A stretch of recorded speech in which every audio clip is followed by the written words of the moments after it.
de principios o de mandatos que encontramos en la porción de la Escritura que venimos leyendo, que va desde el verso 2 hasta el verso 9, quizás sea un listado sin sentido, quizás sea un listado con poca lógica, porque el Señor está pidiendo que nos unamos. El Señor pide que nos regocijemos, que seamos gozosos. Y ahora dice que tengamos gentileza. La verdad es que todo tiene una lógica para el Señor, todo tiene una lógica para el Espíritu Santo. Si analizamos la importancia de la unidad en la iglesia y el gozo, no solo para nosotros, sino para Dios mismo, y no solo para Dios mismo, sino también de puertas afuera de la iglesia, del templo. Y créanme, sin unidad, sin gozo, se afectará definitivamente la gentileza hacia el mundo. Ahorita vamos a entender qué es esa palabra, porque uno puede decir, vamos a hablar solamente de gentileza. Eso es ser amable, ser cordial y punto. No, no es solo eso. Si la gentileza se ve afectada hacia el mundo, la imagen de Dios se verá empañada y afectada.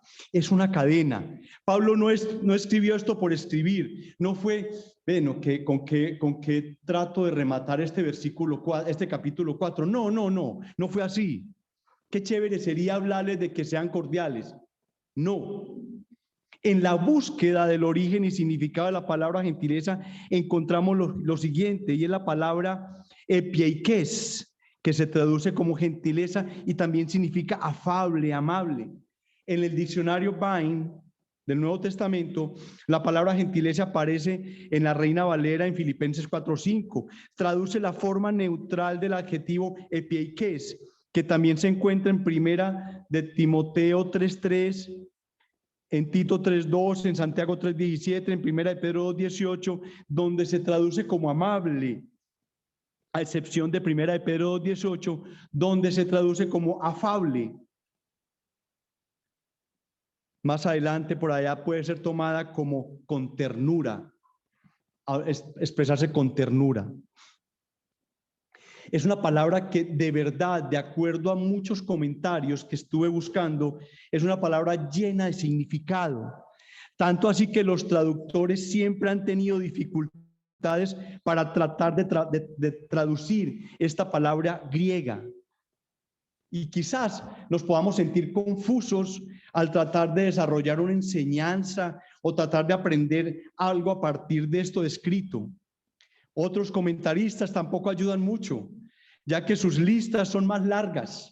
Hablan de amabilidad, tolerancia, paciencia, dulce razonabilidad, mansedumbre, clemencia, sumisión, caridad, miramiento, magnanimidad, cordialidad, generosidad, tolerar los defectos de los demás, tratar con misericordia sus fracasos, perdonar sus faltas.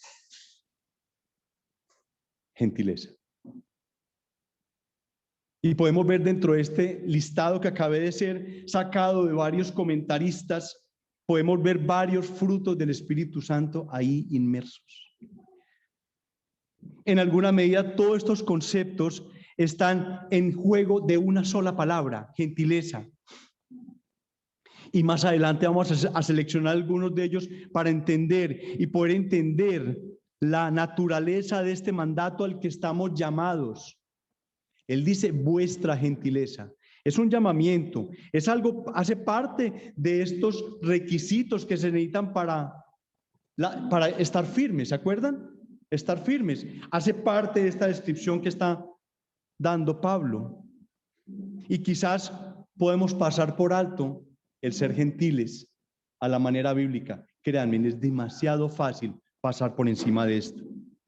La pregunta, como ya hemos hecho varias preguntas durante estas enseñanzas, ¿somos gentiles bíblicamente? ¿Somos gentiles por naturaleza? La respuesta es no siempre, para no decir no rotundamente.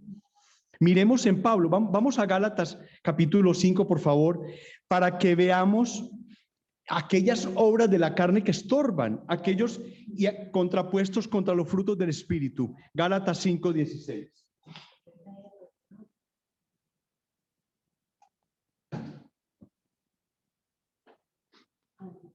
Dice así esta porción de la Escritura. Digo pues, andad en el Espíritu y no satisfagáis los deseos de la carne. Le está hablando a creyentes, porque el deseo de la carne es contra el Espíritu y el del Espíritu es contra la carne. Y estos se oponen entre sí para que no hagáis lo que quisierais. Pero si sois guiados por el Espíritu, no estáis bajo la ley. Y manifiestas son las obras de la carne, que son adulterio, fornicación, inmundicia, lascivia, idolatría, hechicería, enemistades, pleitos, celos, iras, contiendas, miren, contiendas, disensiones, herejías, envidias, homicidios, borracheras, orgías y otras cosas semejantes a estas, acerca de las cuales os amonesto, como ya se los he dicho antes, que los que practican tales cosas no heredarán el reino de los cielos. Más el fruto, como lo hemos visto, más el fruto del Espíritu es amor, gozo, paz, paciencia, benignidad, bondad, fe, mansedumbre, templanza. Contra tales cosas no hay ley. Pero los que son de Cristo han crucificado la carne en sus pasiones y deseos. Si vivimos por el Espíritu, andemos también por el Espíritu. No nos hagamos vanagloriosos, irritándonos unos a otros, envidiándonos unos a otros. Varias de esas cositas que encontramos ahí son consecuencias de la falta de gentileza. Nosotros tenemos una lucha interior, tenemos una guerra civil dentro de nosotros, porque todavía tenemos aquella rastros de esa naturaleza caída con la que estamos luchando absolutamente todos los días. El maestro decía ahora, ese proceso de glorificación, de santificación, es un proceso de todos los días. Santificarnos, ser santos, es un trabajo de la mano del Espíritu Santo. Hay una lucha interior. No somos lo que queremos ser. Recordemos lo que decía Pablo en Romanos 7:14. Mire, porque sabemos que la ley es espiritual, mas yo soy carnal. Mire lo que decía Pablo. Pablo. Yo soy carnal, vendido al pecado, porque lo que hago no lo entiendo. Pues no hago lo que quiero, sino que lo que aborrezco, eso hago. Y si lo que no quiero, eso hago, apruebo que la ley es buena. De manera que ya no soy yo quien hace aquello, sino el pecado que mora en mí. Somos como unos animalitos salvajes que necesitamos ser domesticados, como el caballo que lo tienen que amarrar a un torno y lo empiezan a aprender a caminar. Somos como unos... ¿Han visto en National Geographic esos caballos salvajes que corren por esas praderas y los tratan de domesticar, y ese animal es durísimo? Ese animal pasa por un proceso, primero tienen que atraparlo, luego le colocan la silla, luego se le monta el que lo va a domar encima, y ese animal lo que trata es de tumbarlo. Eso somos nosotros. Nos dan el evangelio, nos dan unas instrucciones y tratamos de tumbar al que está montado. Así es la carne. Así es la carne que nosotros tenemos aquí adentro. Somos un potro salvaje. Primero esa carne tiene que ser encerrada, para eso vino la ley, para encerrarla, como decía Pablo. Luego tenemos que ser ensillados por el domador, porque Él es el que tiene el dominio. Dios se hizo hombre y participó así en nuestra carne, y estando en ella fue tentado en todo, pero sin pecar. La carne no lo dominó, sino que Él dominó la carne, venciendo sobre la tentación y el pecado. Cristo venció la carne en la cruz. Es la cruz el momento culminante de ese proceso que podemos llamar de domesticación de nosotros. Por eso Cristo dijo, consumado es, para darnos a nosotros ese caballo domesticado que, en vez de llevarnos sin control por donde quiere, sea dócil a nuestra voluntad y nos sirva como una herramienta para llegar y lograr lo que queremos. Ahora ya no vivimos sometidos a la fuerza de voluntad de esa vieja naturaleza, de ese potro salvaje que éramos. Ya no vivimos en nuestras fuerzas carnales, sino que vivimos en las fuerzas del Espíritu, quien nos da ¿qué? Poder, amor, dominio propio, amabilidad, tolerancia, paciencia, dulce razonabilidad, mansedumbre, clemencia, sumisión, caridad, miramiento, magnanimidad, cordialidad, generosidad, tolerar los defectos de los demás, tratar con misericordia sus fracasos, perdonar sus fallas, etc. A todo esto que vimos hace un momento, eso produce en nosotros contentamiento. Hoy continuamos con el desarrollo de esos principios básicos. Ya vimos la comunión, o sea, la unión. Ya vimos el espíritu de gozo. Y hoy vemos esa gentileza que produce un contentamiento. Si Dios nos presta la vida, veremos los otros que nos faltan en los próximos domingos. ¿Cómo podemos entender esto? ¿Cómo podemos entenderla como un primer punto? Y el segundo punto es Cristo y la gentileza. Él está cerca. Cristo y la gentileza, Él está cerca. ¿Cómo entenderla? Dice un autor, hay poder en la gentileza. Miren cómo dice este autor. Piensa en los rayos del sol que llegan a nuestro planeta. A menos que sean atenuados, el poder que contienen podría incendiar toda la vida en la Tierra en un nanosegundo.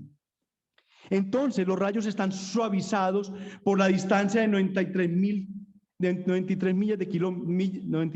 millones de millas, la rotación de la Tierra, la atmósfera que nos rodea y otras fuerzas.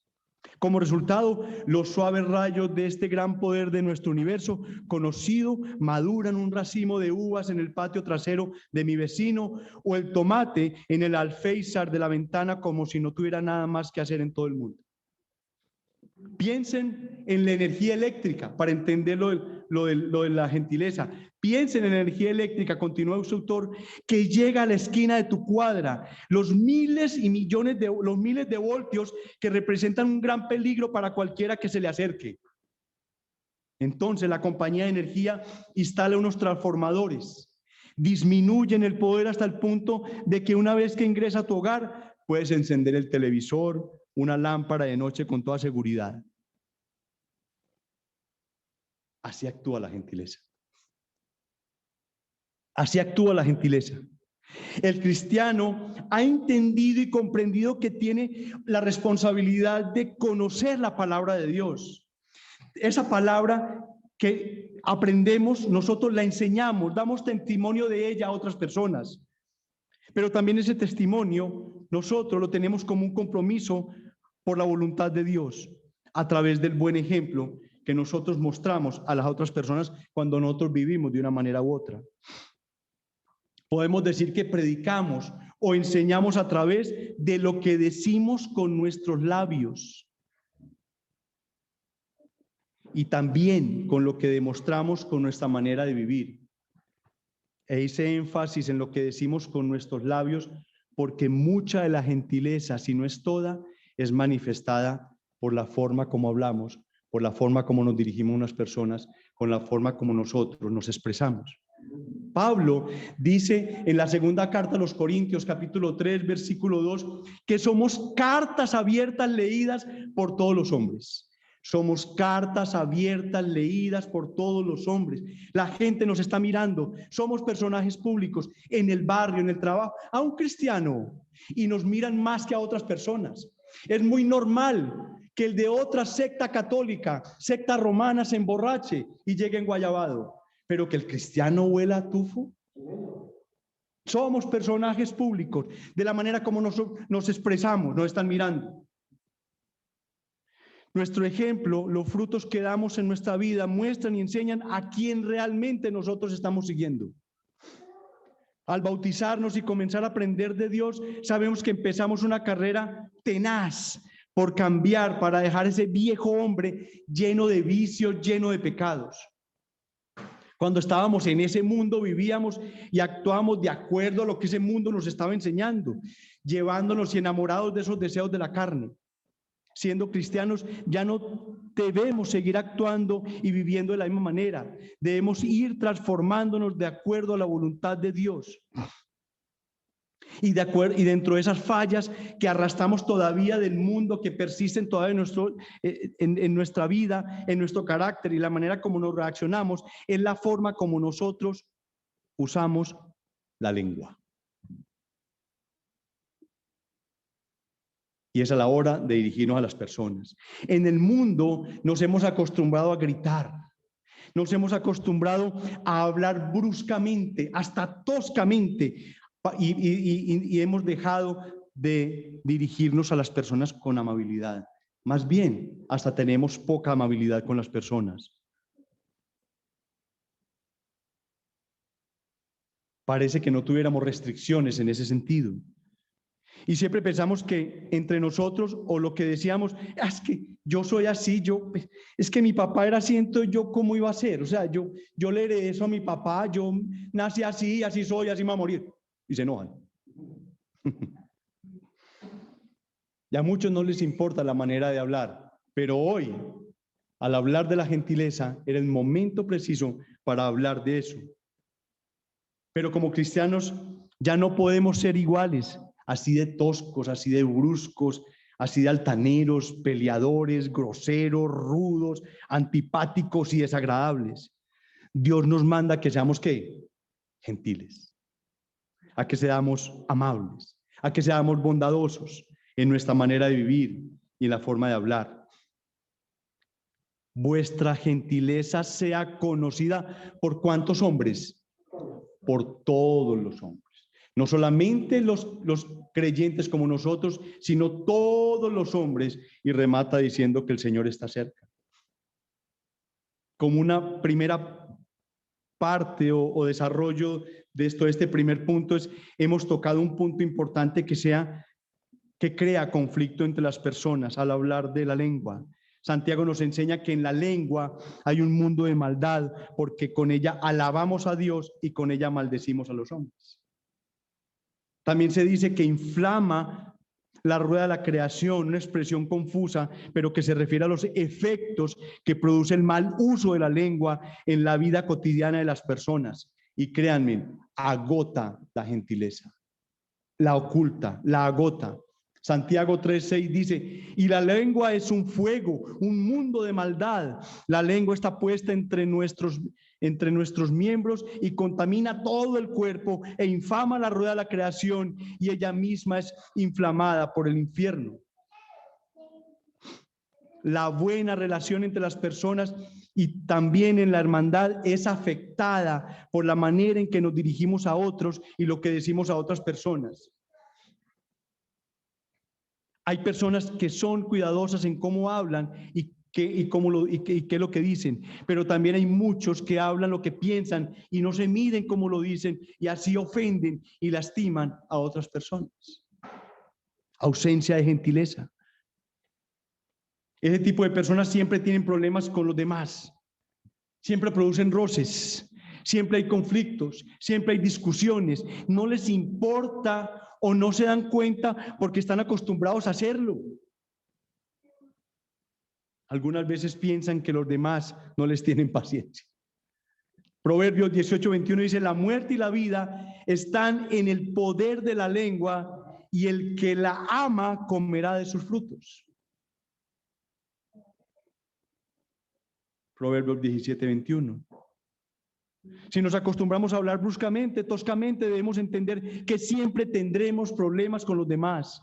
En Proverbios 12:18 dice, hay hombres cuyas palabras son como golpes de espada, mas la lengua de los sabios es medicina, y yo agregaría que la gentileza es medicina.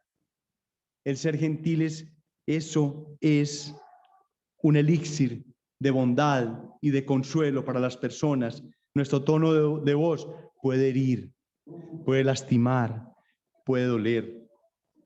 Y créame que muchos de nosotros hemos caído en esta situación.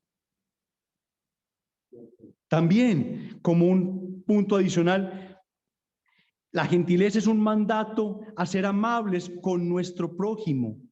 Si realmente tenemos morando el Espíritu Santo en nuestras vidas, nosotros tendremos que ser benignos, tenemos que ser amorosos, tenemos que ser bondadosos y amables con nuestro prójimo. Como dice Gálatas 5:22 y 23. La amabilidad es uno de los frutos del Espíritu. Y la pregunta es, ¿poseemos esa amabilidad? El cristiano debe ser, vuelvo y lo repito, amable, sufrido, capaz de aguantar aún lo que le estén haciendo en su contra y enseñar, exhortar y decir las cosas con amabilidad, con mansedumbre, con paciencia. Ser amables, gentiles, son cualidades de la sabiduría divina, porque miren como dice Santiago 3:17, pero la sabiduría que es de lo alto es primeramente pura, después pacífica, amable, benigna, llena de misericordia y de buenos frutos, sin incertidumbre ni hipocresía.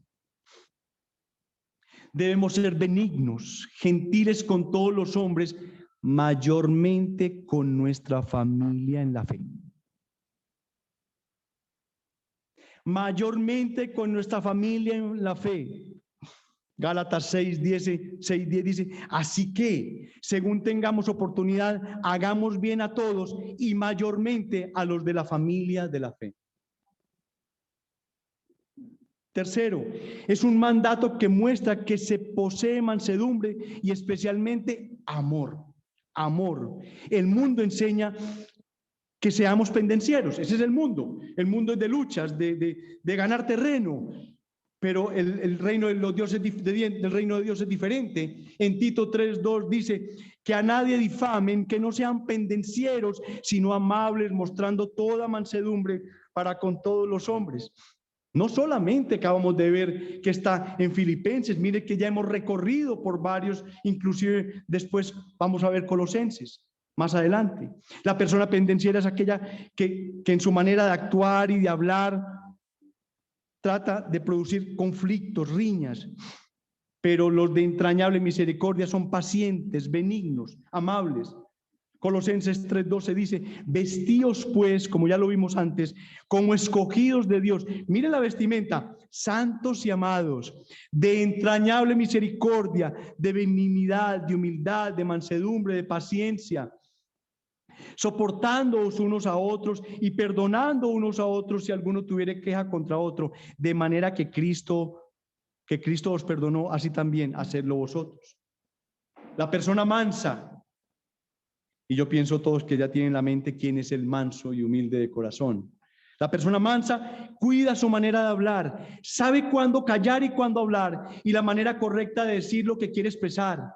El amor a nuestro prójimo, a nuestro hermano en la fe, nos ayuda a no dirigirnos a ellos con una actitud altanera, brusca y con ausencia de amabilidad. Cuando realmente amamos, seremos gentiles. 1 de Corintios 13:4 dice, el amor es sufrido, es benigno, el amor no tiene envidia, el amor no es jactancioso, no se envanece, no hace nada indebido, no busca lo suyo, no se irrita, no guarda rencor, no se goza de la injusticia, mas se goza de la verdad, todo lo sufre, todo lo cree, todo lo espera, todo lo soporta.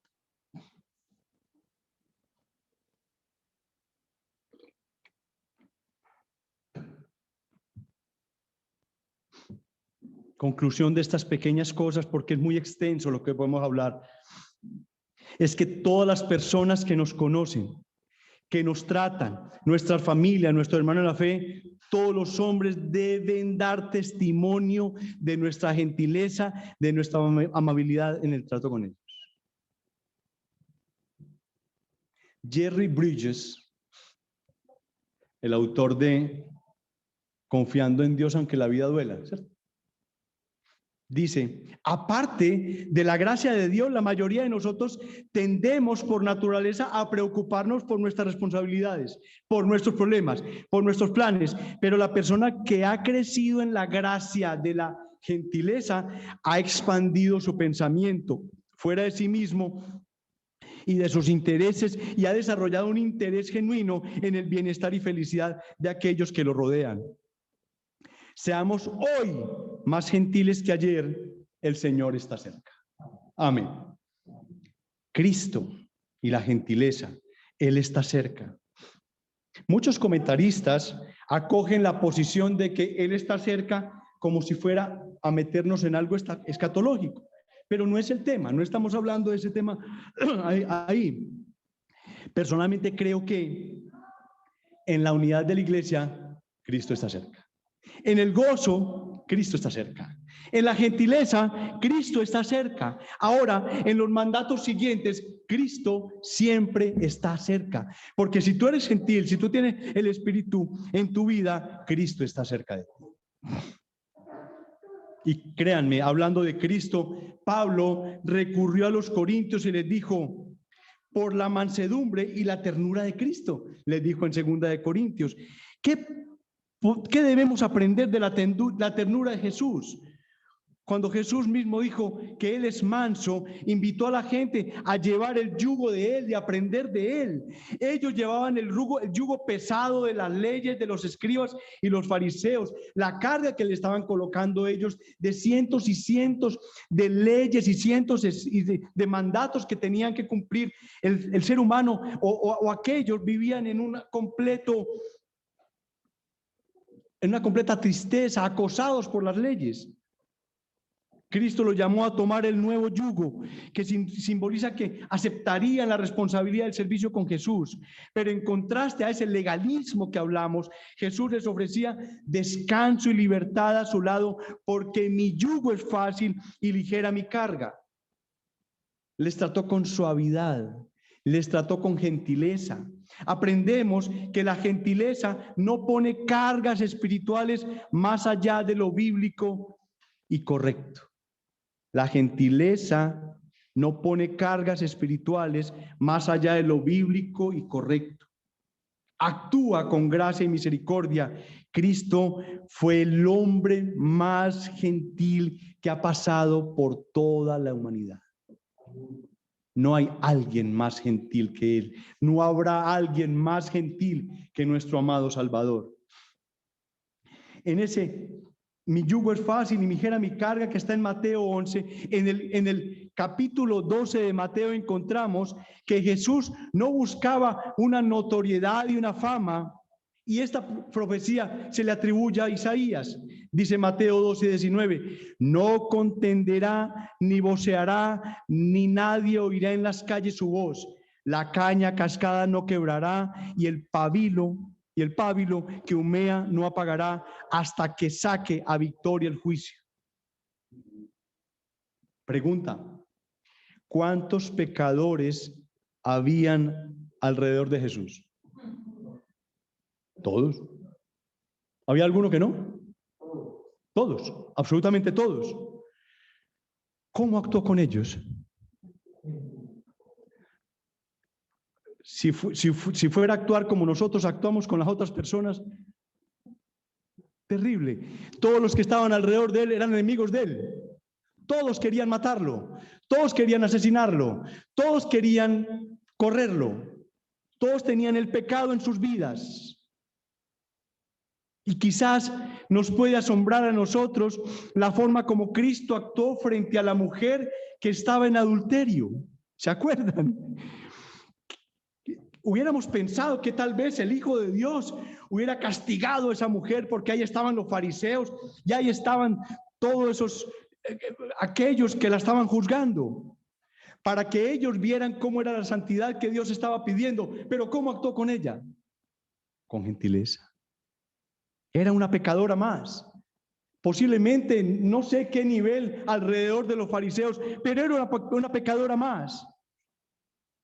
Un comentarista señala que las personas más santas son las más misericordiosas al tratar con los pecados de otros.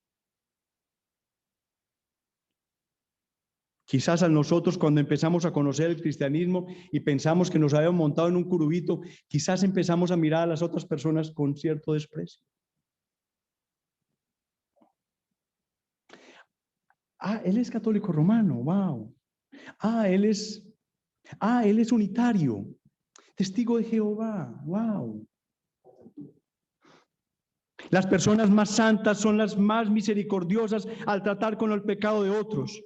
No aprueban el pecado, pero aman y buscan el bienestar del pecador. Aun cuando es necesario corregir o disciplinar, lo hacen con mansedumbre, con amor, con delicadeza, siempre anhelando la restauración. Vamos a 2 de Timoteo 2:24, a la segunda carta del apóstol a su discípulo Timoteo, 2 Timoteo 2:24.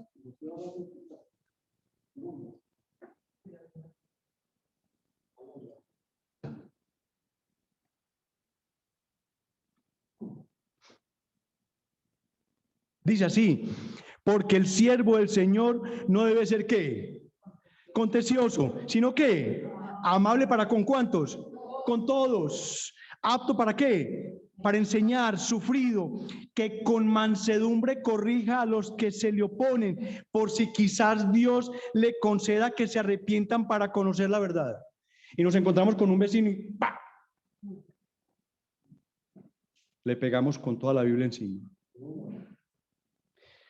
Y escapen del lazo del diablo en que están cautivos a voluntad de él, porque el siervo del Señor no debe ser contencioso, sino amable para con todos, apto para enseñar y sufrido, que con mansedumbre corrija a los que se oponen, por si quizás Dios le conceda que se arrepientan para conocer la verdad. Hemos de animar y exhortar a las personas que dejen su pecado, y hemos de hacerlo con amor, con gracia, con humildad, con paciencia, cuidando que no caigan en el mismo error o en la soberbia y el orgullo. Amén.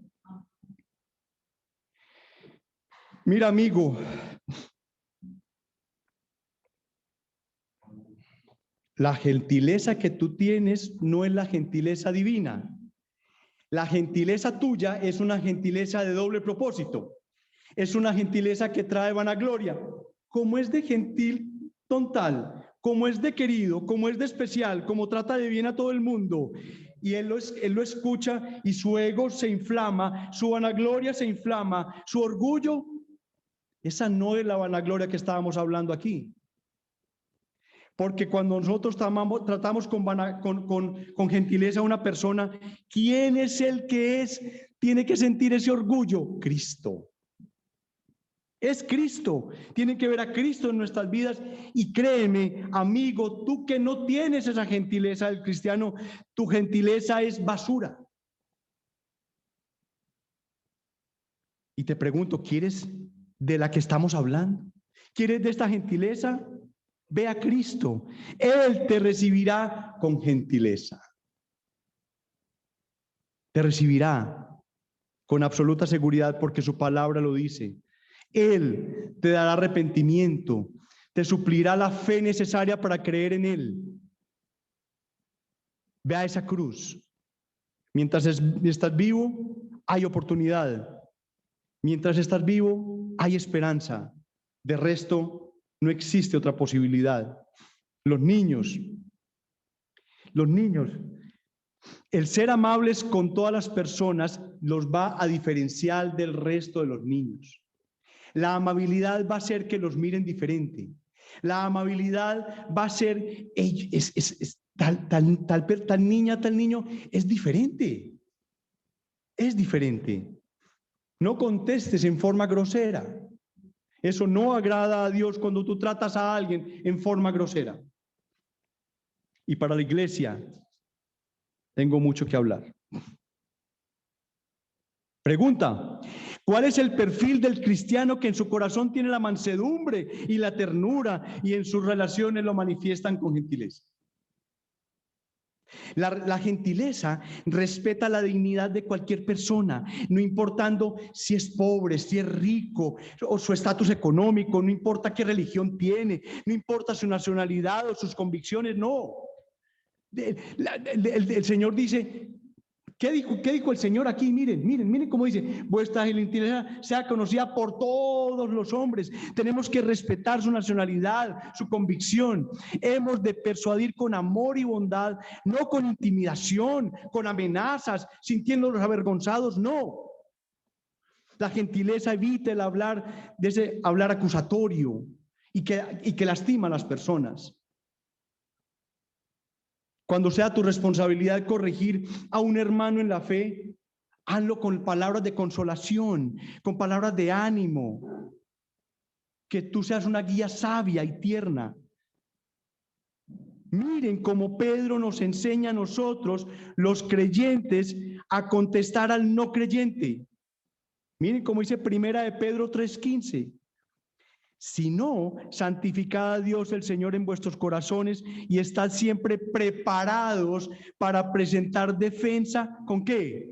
Con mansedumbre y reverencia ante todo aquel que os demande razón de la esperanza que hay en vosotros. teniendo buena conciencia, para que en lo que murmuran de vosotros como de malhechores, sean avergonzados los que calumnian vuestra buena conducta en Cristo. El Nuevo Testamento nos enseña que hasta donde sea posible, vivamos en paz con el resto de las personas.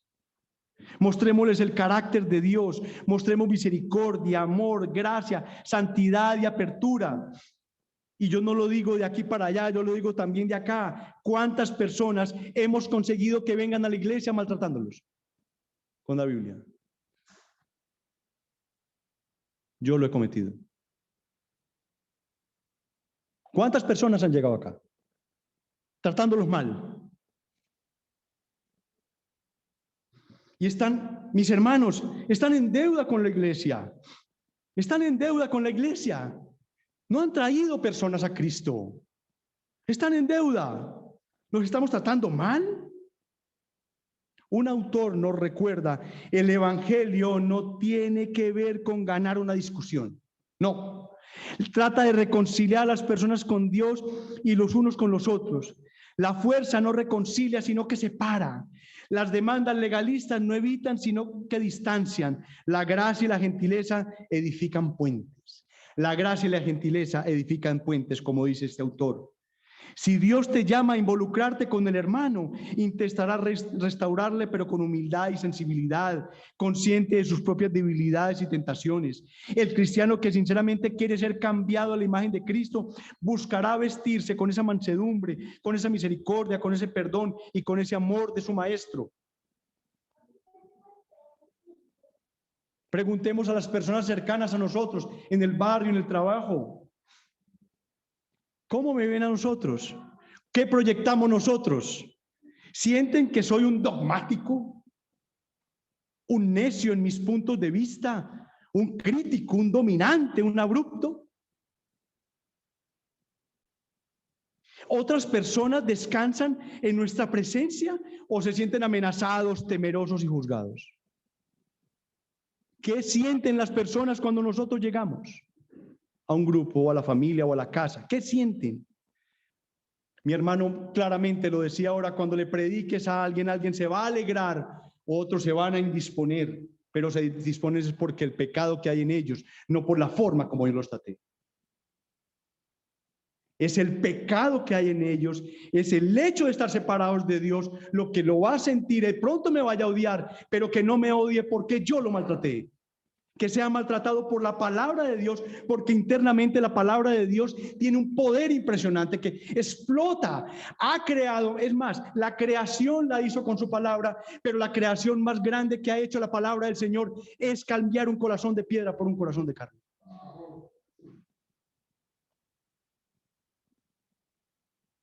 ¿En cuáles circunstancias o cuáles personas o con cuáles personas son más presto a ser gentil? Cuando otro me ha desilusionado, ¿cómo lo trato? Cuando otro me ha fallado, ¿cómo lo he tratado? Cuando siento que tengo la razón, ¿cómo trato? Cuando otro me falta el respeto, ¿cómo estoy tratando yo? Es un llamado de atención a todos, de la forma como nosotros le hablamos a las personas. A todos. Y créanme, hemos de pedir a Dios que obre cambios en nuestras vidas, que nos haga sensibles a los sentimientos, a los pensamientos, el espíritu de otros, aunque cuando no sentimos que merecen esa consideración. Pongamos de verdad estas peticiones en nuestra lista de oración. Que Dios nos regale el don de la gentileza, que Dios refuerce la gentileza en nosotros, pero todo tiene que salir en principio nosotros, parte de nosotros, y Dios nos ayuda. Como en el caso de otras virtudes, hemos visto que Dios y su Hijo son el ejemplo más claro de la mansedumbre, de la gentileza, de la ternura, de la pasividad y la amabilidad. Un predicador, Gary Thomas, dice que el primer paso para llegar a tener esta virtud es sentirse asombrado por la gentileza con que Dios nos ha tratado. No merecemos nada, le fallamos diariamente. Sin embargo, Dios sigue obrando en nosotros, no nos abandona, todavía está allí, todavía perdonando, todavía amando, todavía sustentándonos.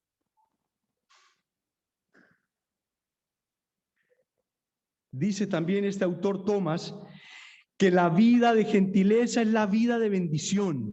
Consuela, conforta, anima, refresca, satura a las personas con la presencia de Dios. No sorprende que el mismo Jonathan Edwards la llame el espíritu cristiano. La gentileza, el espíritu cristiano. Oremos.